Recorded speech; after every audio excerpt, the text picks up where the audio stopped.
한 번은 이제 집행이 다 끝났어요. 사망이 다 확인됐어. 의사들도 더블 체크 검진해가지고 오케이 사망.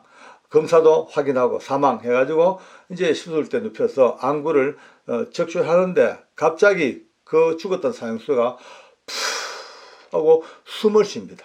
갑자기 벌떡 일어났는 거예요. 의사들이요 놀래가지고 막 화닥닥 괜히 뭐 비상 걸렸죠. 막 본부에 보고하고 난리가 났습니다. 어떻게 할까요? 사형장에 대해서 많은 분들이 굉장히 궁금해하는 게 많더라고요. 우리나라에 사형 집행이 안 된 지는 오래됐습니다. 뭐 그렇다고 해서 사형 제도가 또 사라진 건 아니죠. 아직도 존재하고 있고 극악무도한 죄를 지은 사람에게는 여전히 사형 선고가 내려지고 있습니다. 그런데 그 사형이 집행되고 난 뒤에 그들의 시신은 어떻게 처리되어지고 그 장례 절차는 어떻게 되는가, 거기에 대해서도 또 의외로 많은 분들이 궁금해 하셔요. 비록 죄를 지었지만 그 죽음은 뭔가 숙연하고 아파요. 목에 밧줄이 딱 걸리잖아요. 얼굴에 힘 두 건을 덮어 씌우잖아요. 그리고 관절마다 포성으로 꽁꽁 묶여져서 널빤지에 딱 꿇어앉혀집니다. 그리고 저 뒤에서 단추를 딱 누르면 밑에 널빤지가 덜커덩 열리면은 목이 메인 채로 뚝 떨어지다가 공중에 매달려서 숨이 끊어집니다. 볼 때마다 숙연한 마음, 정말 만감이 교차되는 것들을 늘 느끼거든요. 그렇게 매달려서 한 5분 내지 10분 정도까지 그냥 둡니다. 그런데 줄만 보면 대충 알아요. 처음에는요, 이 줄이 막 요동을 칩니다.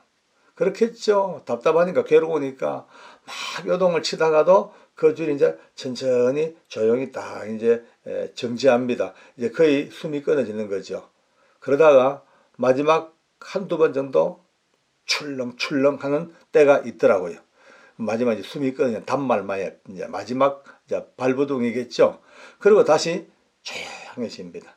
그러니까 줄만 봐도 숨이 끊어졌구나. 대충 그렇게 감이 잡히죠. 그렇게 일단 이제 한 10분 정도 매달려 있다가 드디어 줄을 내립니다. 내리면 바닥에 눕혀지잖아요. 그럼 의사가 두 분 오셔가지고 이 사망을 두 사람이 교차로 확인을 합니다. 해당 기관에, 해당 교도소나 구치소의 의무관 과장님 의사하고 외부에서 초빙된 의사하고 두 분이 교차로 사망을 확인 검진을 합니다. 그래서 완전히 사망 확인되면은 이제 마지막으로 검사가 와가지고 사망 확인서에 사인을 딱 하고 그걸로서 이제 한 생명이 사형 집행으로 끝이 이제 납니다. 근데 보통 여기서 이제 조금 달라지는 것이 장기를 규정한 사형수들이 참 많습니다. 참 잔인무도한 죄를 짓고 능지처참 받아 마땅한 이런 죄인들이지만 또 이제 집행을 당할 때까지 살면서 종교에 몸을 맡기기도 하고 또 책도 읽고 수양도 하고 이렇게 하다 보면 뭔가 생각이 많이 달라지는 사람들이 많이 있어요. 그러면 이제 이들이 지은 죄에 대한 속죄, 사람을 해한 그에 대한 그 안타까운 자기의 어떤 속전의 마음으로 장기를 기정하는 사람들이 의외로 많습니다.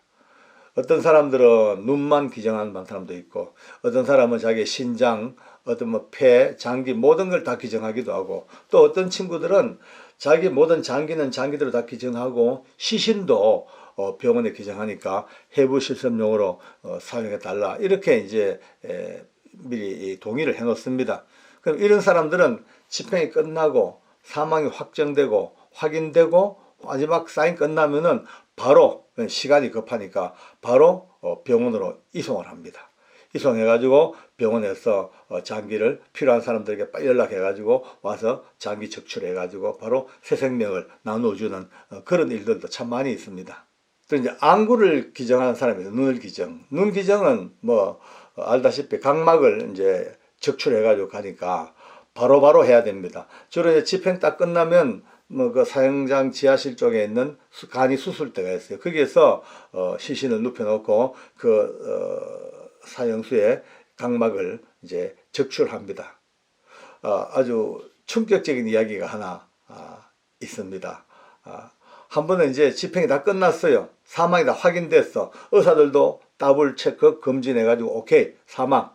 검사도 확인하고 사망해가지고 이제 수술대 눕혀서 안구를 적출하는데 갑자기 그 죽었던 사형수가 푸 하고 숨을 쉽니다. 의사들이요 놀래가지고 막 화닥닥 갑자기 벌떡 일어났는 거예요. 이거는 뭐 충격이죠. 뭐 의사들도요 뭐 별 수 없더라고요. 막 하고 도망오고 막 온 난리가 난 거예요. 그래 보니까 이 숨이 돌아왔어. 근데 의식은 전혀 없어요. 의식은 없는데 어떻게 이제 생물학적으로 아니면 육체적으로 어떤 숨이 돌아왔어요. 이렇게 숨을 내쉬는 거죠. 괜히 뭐 비상 걸렸죠. 뭐 본부에 보고하고 난리가 났습니다. 어떻게 할까요? 하니까 어떻게 하긴 어떻게 빨리 재집행하라고 다시 집행. 근데 많은 사람들이 이런 얘기 듣고요. 저한테 막 그래 막 원망 섞인 얘기도 합니다. 말도 안 된다. 한번 집행했다가 살았으면 살려줘야지. 예. 얼마나 잔인하냐. 한번 집행했다가 또 살았다고 또 집행을 또 해. 너무 잔인하다. 이런 식으로 많이 합니다만 어쩔 수가 없습니다. 법이라는 것은 사형은 한 인격체가 이 지구상에서 멸절되어야만이 끝이 납니다. 사형 집행했는데 살아있다. 그건 사형이 아니죠. 뭐 10번이든 20번이든 어쨌든 죽을 때까지 멸절될 때까지 집행해야 되는 것이 이게 사형입니다. 참 무섭고 잔인하기도 하고 어떻게 보면 참 몰인격적이고 그렇습니다만 이게 어쩔 수가 없는 국가 형벌이니까 그렇습니다. 또 장기를 이제 규정하는 사람들 폐, 신장 이거는 시간이 급하잖아요. 그러니까 원래는 집행 끝나고 난 뒤 24시간 동안 그 해당 기관에 구치소에 시체실에서 보관해야 돼요.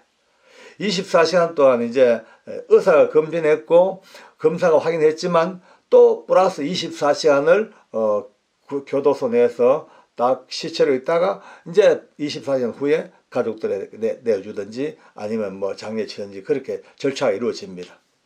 그런데 이제 장기를 기증한 사람들 폐나 간이나 심장이나 골수나 이런 것들은 이제 그냥 오래 있을 수가 없잖아요. 24시간 두면은 장기가 상하니까 바로바로 해당 병원으로 이제 이송이 됩니다. 미리 장기를 기증받을 사람들에게 연락이 팍 가고 막 숨가쁘게 돌아가죠. 가서 바로 장기를 적출하고 그래서 새 생명을 나누어주고. 그러니까 이 사형수들 때문에 새 생명을 얻은 사람들이 참 많습니다. 제가 직접 확인한 사람들도 있고요. 제게 연락 온 분들도 계시고 참 감동이었어요. 내가 잘 아는 한 사형수의 그 친구의 눈을 이식받은 그 청년이 지금은 너무나 건장하게 잘 살고 있는 모습을 제가 보면서 눈물이 납니다. 24시간 동안 구치소 시체실에 일단 이제 있어야 돼요. 그러면 제일 중요한 게 시신이 훼손되면 안 돼요. 그러니까 관에 딱 집어넣어 가지고 정확히 다 밀봉하고 그다음에 그걸 또 지켜야 돼요. 예. 교도관이 경비를 써야 돼요. 여러분요 그 사형수 시신을 지키는 그 업무를 맡은 교도관은요 정말 못할 짓이죠. 그 깊은 밤에 그 시체 옆에 총 들고 서 가지고 지켜야 돼. 이것 때문에 이 교도소 구치소에는 뒷이야기가 무성한 이야기가 참 많습니다. 어느 때 어느 교도소에서는 사형 집행을 하고 나오던 교도관이 귀신 덮어씌워 가지고 정신착란증을 일으켰다더라 이런 얘기도 있고요. 또 어디에서는 또 그렇게 사형 집행을 하고 난 뒤에 아주 뭐 막아 씌어 가지고 완전히 사람이 정신을 잃고 쓰러져서 반신불수가 되었다 이런 얘기도 있고. 이러니까 사형장에 얽힌 이야기는 이 교도관들에게 굉장히 그 불안한 이야기가 참 많습니다. 근데 솔직히 이제 신앙을 가진 사람들은 그렇게 신경 쓰지 않습니다. 전혀 겁내지 않습니다. 주로 경비하는 사람들은 기독교 교도관들을 많이 이렇게 시키기도 자원도 하기도 합니다만은 그런 어떤 무서운 얘기도 있습니다. 이거는 하나의 흘러간 얘기입니다만은 어쨌든 그렇게 완전히 24시간 지나서 완전히 확인됐죠. 그러면 이제 가족들에게 연락을 해요. 언제 하냐? 집행 딱 끝나자마자 가족에게 연락합니다. 집행이 딱 끝나고 가족들에게 몇 월 며칠 날까지 시신을 인수해 가시라고 통지를 다 해줘요. 그 보면은 시신을 인수하러 오는 가족들이 좀 드물어요. 안 그렇겠습니까? 그 사회적으로 문제 일으키고 창피하기도 하고 또 그것 때문에 받았던 고통들이니까 가족들이 등을 돌린 가족이 참 많은 것 같아요. 근데 또 가끔은 또 인수하러 오는 가족들도 있긴 있습니다. 그들은 인수받으러 오면은 항상 어디로 가냐면은 교도소 후문으로. 정문으로는 절대 안 나갑니다. 정문으로는 시신이 나갈 수가 없습니다. 막 그냥 전통이고 법칙입니다. 항상 후문 열고 후문으로 나가는 거예요. 그러니까 죄수들끼리 서로 지들끼리 장난치고 싸우다가 하는 말이요. 너 까불면 후문으로 내보낸다잉. 죽는다는 소리죠. 후문으로 그 시신 나갑니다. 근데 이제 그렇게 가족들이 찾아가지 아니하고 남아있는 무연고 사형수들은 어쩔 수 없이 이제 국가기관에서 장례를 치르든지 아니면은 주로 이제 종교단체에서 많이 치러져요. 우리나라에 한때 사폐협이라는 단체가 지금도 있습니다만은 사형폐지협회라고 참 뜻있는 분들이 사형을 폐지하자 이래가지고 이분들이 이제 목사님도 계시고 신부님도 계시고 일반 자원봉사도 계시고 이들이 사형수들을 많이 관리해주고 사랑해주고 케어를 해줬어요. 이분들이 장례를 많이 치러줍니다. 또 특별히 더 많은 사람들은 누구냐 하면은 기독교 교도관들 신우회입니다. 신우회에서 직원들이 똘똘 뭉쳐가지고 이들을 이제 또 장례를 치러주기도 하고 그렇게 하거든요. 한 번 더 잊을 수 없는 것은 지존파 일당이 집행을 당할 때 그날 다 죽었거든요. 다 집행당했어요. 근데 그중에 이제 동원이라는 친구 하나가 마지막 집행 직전에 유언 겸 마지막 말을 이리 남깁니다. 제게 돈이 70 몇만 원인가 있어요. 이 돈을 돈이 없어야 장례를 치르지 못하는 우리 친구들 장례비로 좀 써달라. 그렇게 하고 그가 이 땅을 떠났어요. 그게 참 저희들에게 잔잔한 어떤 아련한 어떤 아픔이랄까 참 많은 걸 생각나게 했어요. 그들이 범죄를 저지르고 들어올 때마다라도 대한민국이 깜짝 놀랐죠. 이렇게 잔인무도한 인간들이 어디 있어요. 사람이 인육을 씹어먹을 정도로 그렇게 악한 인간들이 거기 들어가지고 그들이 또 많은 교도관들과 외부 인사들의 사랑의 손길에 힘입어서 그 인간성을 나름 회복하고 또 신앙생활 쭉 하다가 마지막까지 전부 다 참 가족들에게 미안하다, 피해자들에게 너무 죄송하다 그런 이제 속죄의 이야기를 남기면서 결국은 죽음까지 이러면서도 이런 모습을 보이는 게 너무 오랫동안 마음에 남아 있습니다. 이렇게 또 이들은 이제 장례를 치러요. 치르면 이제 어쩝니까? 이제 화장해가지고 뭐 뿌리거나 그래 하지 않습니다. 각 교도소 구치소마다 거의 이들을 위한 모이는 이제 묘지가 있어요. 묘 이제 하나의 공동 묘지죠. 그게 그들 유골을 갖다 모아놓고 또 비석을 세워줍니다. 그러면 이제 언제 몇 월 며칠 사망 누구 이런 식으로 있어요. 무연고 묘지처럼 있어요. 거기에 가끔씩은 이제 1년에 한두 번씩은 벌초하고 이제 정리해야 돼요. 그럼 누가 나가냐면 죄수들을 내보내요. 주로 이제 좀 이렇게 모범수된 죄수들을 내보냅니다. 그들이 가서 자기 선배들의 묘를 이렇게 손질해주고 벌초하고 하면서 그들 얘기를 들어보면 너무나 많은 걸 느끼고 온대요. 그 황망한 그 산비탈에 세워진 이름 모를 사형수들의 그 죽음의 묘지 앞에서 과연 우리가 이렇게 살아야 되겠냐는 생각도 들고 후회도 들고 인생에 대해서 깊은 생각을 한다는 그런 얘기를 합니다. 그래 한번 사형수 묘지에 무연고자 묘지에 한번 갔다 온 사람들은 사람이 급속도로 빨리 변하고 그래야 된다는 것이죠. 오늘 참 이처럼 어두운 이야기, 안타까운 이야기지만 죄에 대한 형벌의 끝이 이렇게 마감이 됩니다. 근데 이것으로 끝일까요? 그 다음이 이어지는 게 있습니다.